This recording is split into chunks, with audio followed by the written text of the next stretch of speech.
Yo, what is up, guys? It is Mr. Blobfish here, and today we are playing some Rome 2.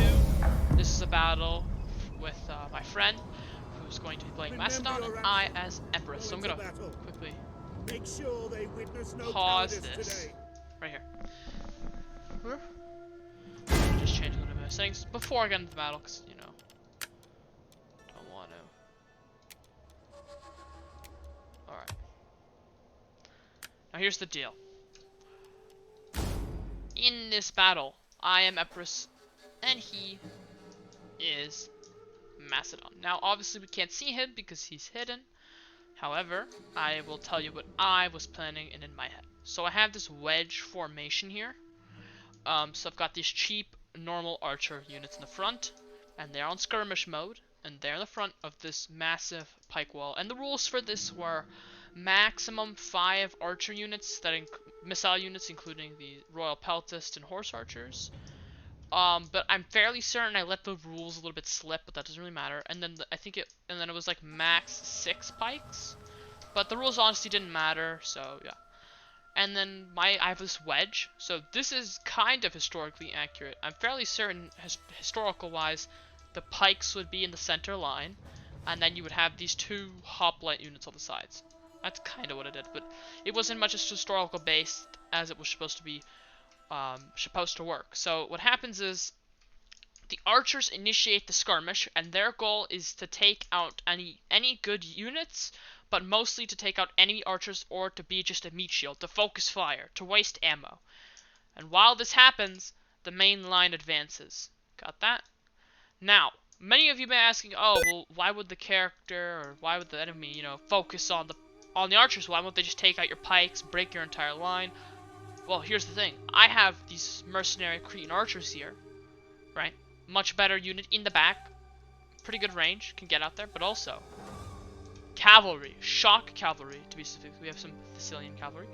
This is meant to disrupt the enemy. They're meant to take on the archer fire, and they're supposed to disrupt this. But I think what my player does in this battle is actually going to contradict this. However, it usually has worked out for me. And can we just admire their cool helmets? I don't know why. It's funky, but I like it. Anyway, moving on.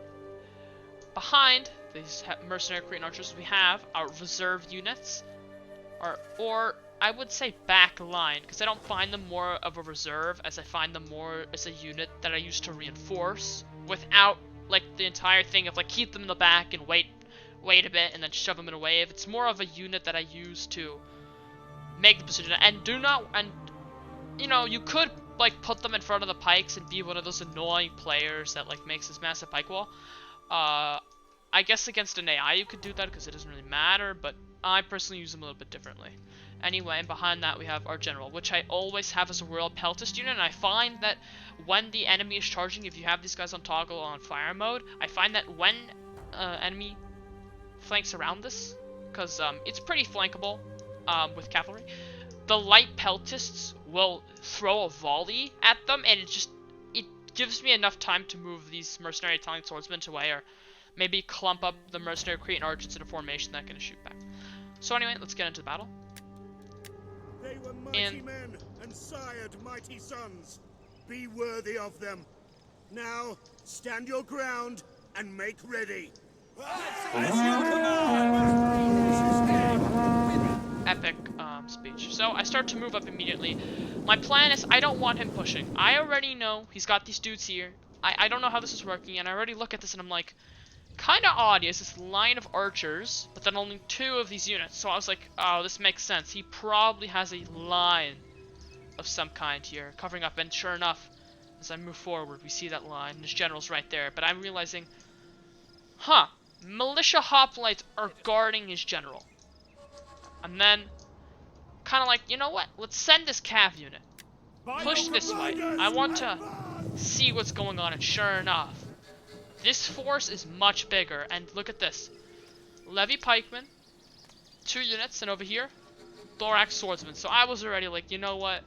He's definitely put some money in here, and what I was afraid of is this unit coming through and pushing me on my flank. pushing me in my rear, which is not useful. I don't want to turn around all these pikeman units and then face a battle on two sides. So immediately I started to position up my cav in a little bit of a hiding place. This one was still unhidden. And then he decides to push forward his Syricia cavalry. So I retreat that back into my main force. And over here I've reached my position. You know, I'm waiting. I'm chilling. We're chilling over here. Scouting out what he has. He's got some full militia hoplites, 1 unit of archers, and then back here he has another unit of, like, I would say those are reserve archers in my opinion, or just like a second volley. But anyway, look at this. I then group up and push into his cavalry. I'm like, you know what? Get this out of the way. Get this cavalry out of the way. This is probably his cavalry. This is probably the remains of his cavalry. He probably brought 2 units. Stacked up on militia hoplites. Let's take it out. Let's get it over with. So I charge in 3 units of shock cav.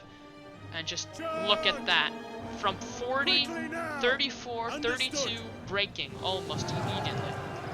It didn't even stand a chance. Almost instantly routed and broken. And then bang, slam into the next one. And he's and my opponent's like, oh crap. He sends up his archers, push him in, get a shot on, and he's leaving these pikemen behind, which I found actually was kind of good, because if you push up these pikes, right, you're just getting them farther away from the battle. I'm probably just gonna move my guys out. So I'm shifting around, I'm microing these dudes. And then these guys, more cavalry. I was wrong all along. I thought that, you know, they'd be here. I thought that he'd have something here in this thicket. And I pushed my cavalry here. I had nothing to counter this.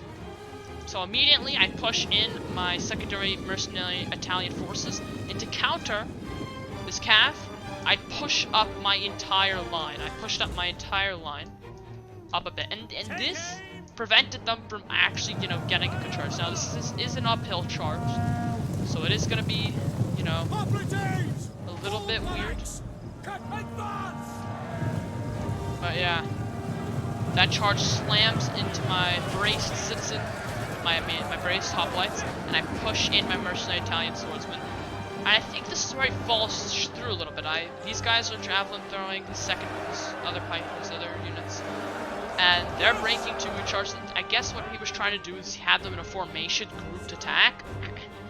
So when you have it in like a control G attack, and you target one, it just makes them pathfind forward. So I think he was targeting this, but since it made a pathfind forward, it slammed into the pike unit. Anyway, I charged in my second Italian swordsman, get this out of the way. But then, as you should, when you make a cav play, you push up with the infantry. Napoleon Total War 2. Anyway, I freaked out kind of, because I didn't want this flank to be compromised. But this is why I freaked out. He had more than what I expected. This is an entire unit of like 2 archers, horse archers, 2 pikemen, and like 2 thorax. So I was kind of like, bullshit, I'm not staying here. I push up my cav and I see this. He had this gap right here. So I'm gonna push it. Push through. Hit him in their ass. And here he did an okay play. He pushed through his militia hoplites. And he moved them up, but he honestly should have made another archer unit here, and he could have done a lot more. So I was just raining absolute hell with these little cheap archers onto his militia hoplites, and they're already bound by like 60 units. And meanwhile that was happening, I was pushing up my mercenary Italian swordsman as a flanking unit, now that I already brought them into the battle. Anyway, back here, he had like some kind of, I don't know, it was like some kind of, yeah, it was his archer cav, the archer cavalry unit that was here. I ambushed and got it out of the way. He did make a good play, pushed up his thorax swords and reset his archers, and I quickly got that cav out there. This one got him beating around a few units, and he sees that, repositions his troops, but then I push in my cav over here. I tried to go for his general, and it didn't really work out because he actually sacrificed his archers almost. He put them in melee mode and charged. Anyway, these mercenary Italian swordsmen I'd put up had charged his archers, so I was getting that out of the way, taking out his units, I think that one had ran out of ammunition at that point. Yes, Commander. And now I'm pushing up this flank. So I see his forces are crumbling. It's time to move up. It's time to initiate the pikes and finish this. And he sees that. Immediately starts moving up his secondary force. Got some thorax swords, some normal archers, and I know there's pikemen in there. He's pushing that down the hill. And I didn't actually realize this for a while. And I was kind of just letting this Etruscan hoplite unit kind of move in. And I wasn't realizing this. But I don't think he really realized it either. Because he had left his archers just this massive gap here. This massive gap. Oh, I'm really sorry. That's disgusting. Okay. I meant to say, like, this gap. He left this gap between his units. And I initiated that order to attack. Right there. Now I'm moving up this massive pike wave. And he basically charges out his militia hoplites into the Etruscan hoplites. So basically, this unit, which was supposed to attack this, which is just moving forward, he moved it out of the way, and then then he moved in his thorax sword. So he was basically head-on charging pikes with them. To be fair, not a bad unit to charge in. Thorax sword. It's not a good unit. It's fairly armored, but you can see, yeah, this guy right here slaying. But they are getting massacred, and because of this, I start to get a little bit witty. I pushed up my archers, and what I was planning is getting like a little cape here and firing up the hill. And then these guys emerged from literally nowhere, and they're rushing down the hill, and I realized they're levy pikemen. So I begin to push up force here. I move up my mercenary Italian swordsmen. My mercenary green archers are getting a better firing angle, and I'm starting to move my troops this way. And this is because this is a much bigger force, and I'm starting to realize, look, it's kind of split. My army is kind of split in this zone. All the units to this side are dealing with stupid little units like this, and they're too far away. This side, in this little area here, is mostly focused with the general.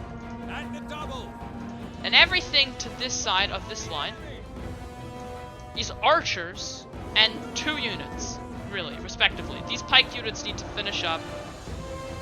And I'm like, oh crap, you know, I don't want to micro all these pikemen and get slammed by these superior units. So I move in my royal peltists, basically almost meat shield these shitty, like, archer units. Kind of friendly fire there, actually, but still. And then, yeah, he's starting to break here, so his archers starting to break. We have some mercenary Etruscan hoplites, basically dying to levy pikemen, not really taking much, moving up archers into the way. But I actually did a little bit of play, and I moved my guys around, hit him in the ass, and I think that's the bigger defining feature. So yeah, these guys, it was weird. He told me these guys were routing, and then they came back from routing, and I was like, what? It's only like 20 guys dead. But yeah, those guys come back. I charged my general, charged my archers that have no ammo. And look at that battlefield merging.